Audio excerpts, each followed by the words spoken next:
pamerienda na naman sa ating mga palakihin.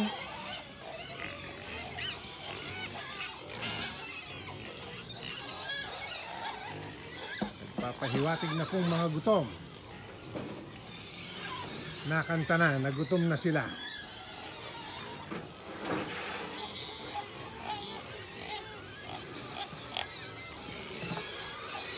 Habang na po. Kahit na ayan, binog po ang tiyan.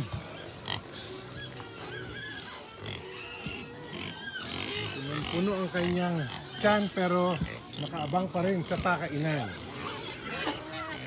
Ito po ang huling pakakainin. Gawa ng ito po yung ating pinakabata. So ipagtitira sila. Pagkatapos dadagdagan po yon ng premium starter. Kaya po nauhuli yung pakain sa kanila. Maliban po dun sa ibinibigay natin na halo. Kasi po yung halo ng mga palakihin natin yan, puro po may starter yan, pero yung regular lang. Ito pong mga kaawat lang para bumilis ang bilog. Bibigyan natin ng dagdag na 5 kilo pa na starter. Kung hati-hatiin nyo po yun, dahil mahigit sila sa 54 o 56 po ang mga ito, wala pa pong 100 grams per head ang kanilang konsumo sa special starter. Per feeding po yon. So per day po, mga 250 grams yung kanilang makakain. Dahil po 3 beses tayo magpakain, mas marami po yung bigay namin ng umaga at hapon. Yung pong sa pamerienda ay bawas ng kaunti. Yan po, naghihintay pa rin ng pagkain. Ito ang ating mga naunang naiwalay. Yan po, nakaabang pa rin. Hindi pa po dumarating yung in-order kong panambak. Kaya hindi pa namin naayos itong kanilang kulungan. Ang ilalagay na po natin dyan, instead na buhangin, kamukha ng mga nakaraan, yun pong pinagsalandrahan ng buhangin. Kasi po, dito sa Pampanga, may na-order na pinong buhangin, yung dumaan sa vibro, kung tawagin po. So, minamaki na po yung screen na yon, kaya pag lumabas po yung buhangin, pwedeng diretso ng panghalo sa plastering o pagpapalitada. Yung pong waste material nun, ang ating gagamitin, yung pinakapino po na waste material. Para po hindi delikado sa mga baboy natin na may ipit naman ng paa pag yung apple size po ang gagamitin nating mga bato. Yan, ito naman po yung ating mga inahin. May mga nakaanak na nga po at marami ang malalaki ang tiyan. Yan po, isa sa mga anak ni Kalinga na ginagamit din nating breeder. Yan po, maliliksi na yung ating mga biik dito sa likod. Ito lang po si Batik, ang kakaunti ang anak. Yan po si Batik. 7 po ang ilinabas, 4 lang ang buhay. Si Tansu po, 10 ang inianak, 10 ang buhay, pero nung 3rd day po may nawalang 2. Mystery pa po sa amin kung saan napunta yung mga biik ni Tanso. Duda po ako na baka may sawa na nandyan sa labas at nakuhang kumain ng 2 biik. Or ang isa pa pong possible na dahilan ay may nangangain tayong inahin. Pero hindi naman po nadagdagan yung bawas. So yan po, 8 ang anak ni Tanso. Si Puti po, yan hindi pa naanak. At si Batik ay 4 po ang buhay na biik. Si Pula po, wala na dito. Itinawid na natin dun sa kulungan ni Mario. Dahil malaking baboy po si Pula, kaya ipinasama ko kay Mario para po yung susunod na pag-anak ni Pula ay mga anak na ni Mario. So on hold lang po muna yung balak namin pagsamahin nga itong ating mga inahin dahil po may bagong anak dito. Dito naman po, iisa pa lang yung umanak at yung iba nga pong biik na inaiawat na natin nandun sa ating third winning growing pen.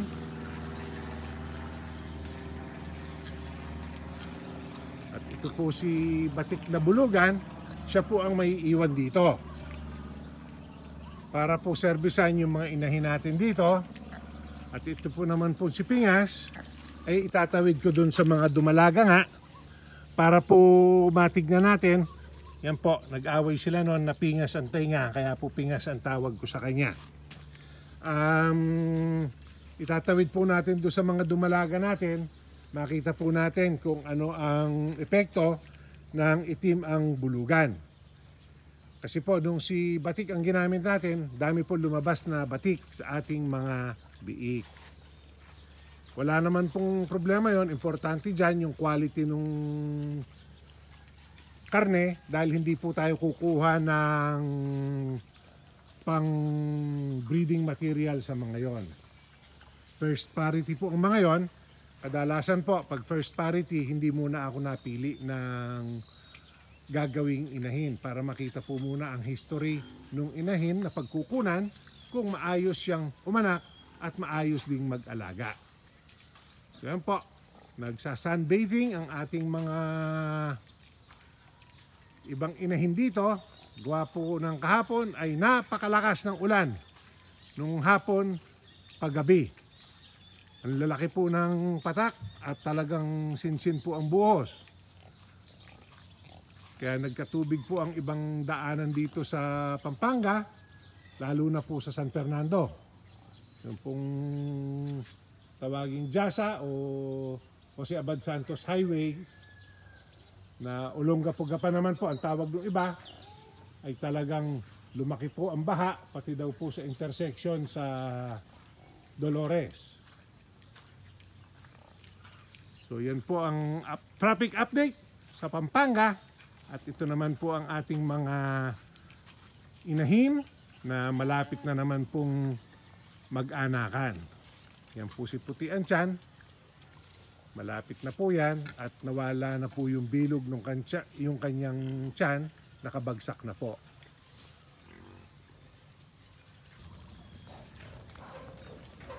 Dito naman po tayo sa ating dumalaga pen. Ayan po, kinulong na ang ating mga biik. Ganyan po ang ginagawa.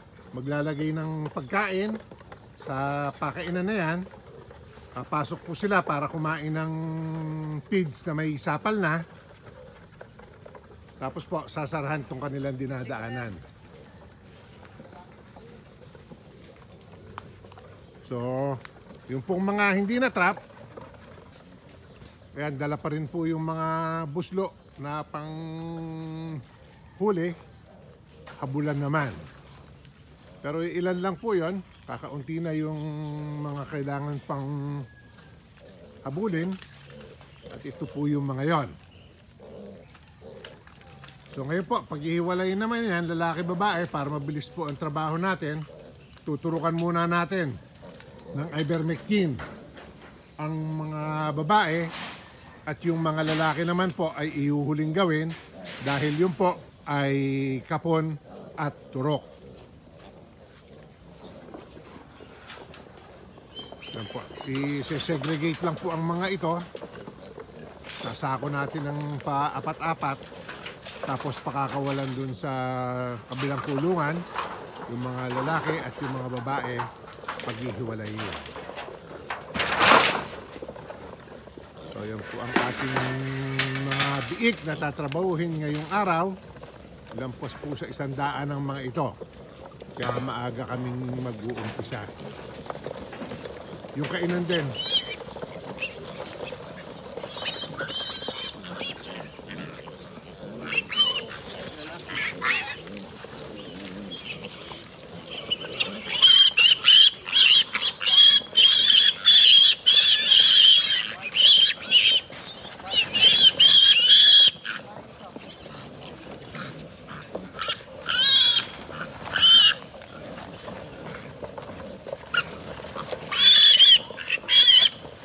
Dala na yun dun dyan. Ayan po. Segregate lang. Baka na lalaki.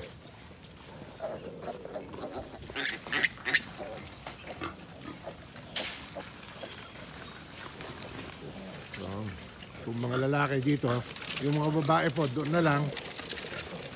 At madali namang turok lang po yun sa kanila.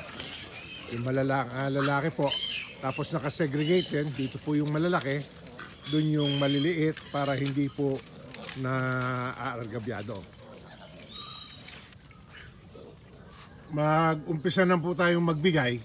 Ang ginagawa ko po, pag ivermectin, dito ko sa may batok tinuturukan dahil medyo makapal ang balat, ay ang taba.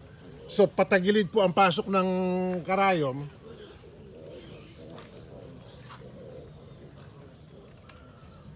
Pag ganyan po ang magiging pasok ng karayom para hindi tagos sa laman. Pagkatapos po, kung gusto ninyo, pwede rin dito turukan ng Respisure. Dito naman po ang turok, diretso po papunta sa laman, or para magkahiwalay, dito po sa may pigi ang turok niya. So dahil babae ang uunahin natin, puro turok lang ay ibibigay natin. Gumagamit din po kami ng cotton balls, inaalkoholan ko rin yung pagtuturukan para malinis ang site. Isang daan na po yung nagawa namin. Naibalik na yung mga biik. Yung mas maliliit na lang po ang naiwan. Break lang po muna kami.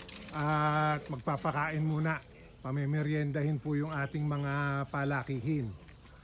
Kaya ayan po ang mga sandaang biik, nakabalik na uli sa ating kulungan. 120 po ang bilang ng mga gagawin, so 20 heads to go na lang po ang aming tatrabahuhin.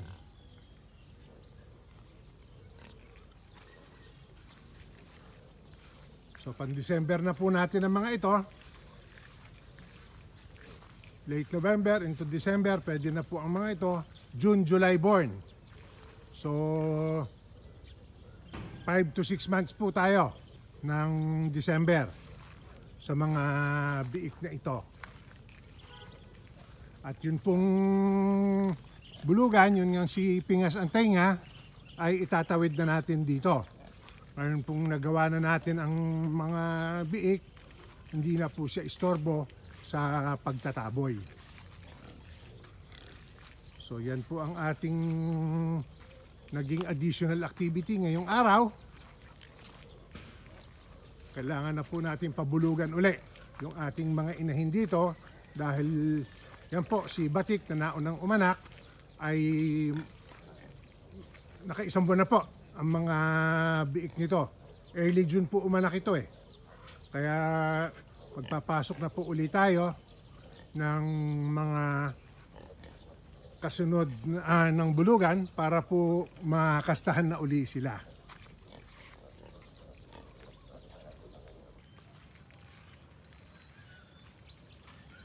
And, habang nag-break po ay nagpakain muna ng ating mga palakihin. Yan, dire-diretso pa rin po ang kain. Sila naman po muna ang nagme-merienda. Kaya habang merienda po sila, kunan natin ang ibang alaga. So next week po ay masasaid na natin ang laman ng kulungan na ito. So sasabugan na rin ng apog at asin para makapagpahinga ang kulungan. At yung pen number 1 na ang kukunan natin sa second week of August. Baka po yung delivery next week makabawas pa ako dyan. Depende po sa size ng magiging order ni Kaparmer.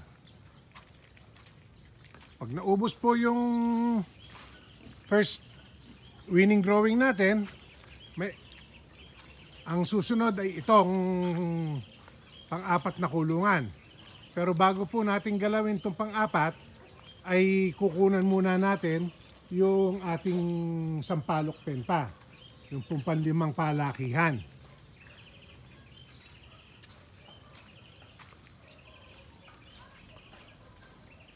So, yung pag kinapos po yun ng August to September, kukunan yung kabila.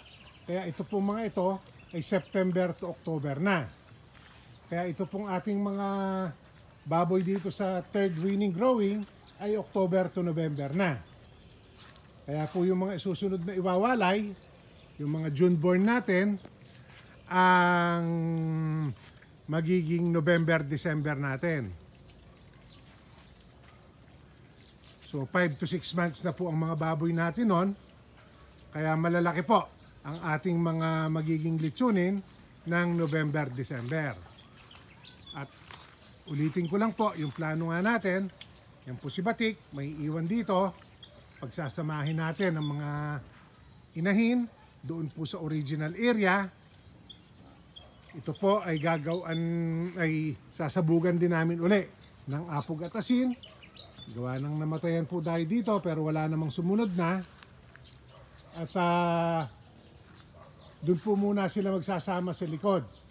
Kaya yung bulugan po natin doon, yun ipakita kong pingas nga yung tainga, gawa po ng nag-away sila noon, ay siyang ilalagay ko naman, nakasama nung mga dumalaga natin na ngayon. Makita po natin sa susunod na anakan, na aanak po uli yan ng mga November. Dahil makakasana po August, September, October, December na po pala. Aanak yung mga yon. Makita po natin kung mas dadami ang itim nilang anak na itim yung kakastang bulugan. Magkapatid naman po yan, yung pong itim nating bulugan at itong batik pong bulugan ay magkapatid po yan. Ang galing po sa Candelaria kay Muchacho ni Jingjing. Excuse me po. Quezon Black po yung mga yan, cross ng Berkshire. So ako po ay hindi cross ng mas mataas pa sa 50% para po ma-maintain natin na nasa mga 60 to 70% ang native blood ng ating mga alaga para po mas matibay at mas maganda ang quality ng karne at ng balat. Yung durok po, kaya ginamit ko kasi yung durok ay isa sa mga malaman or muscular na mga baboy. So yan po ang ating naging trabaho at sharing dito sa 4A Animal Farm. Marami pong salamat sa parati ninyong pagsama at pagsuporta. Please share, like, and subscribe.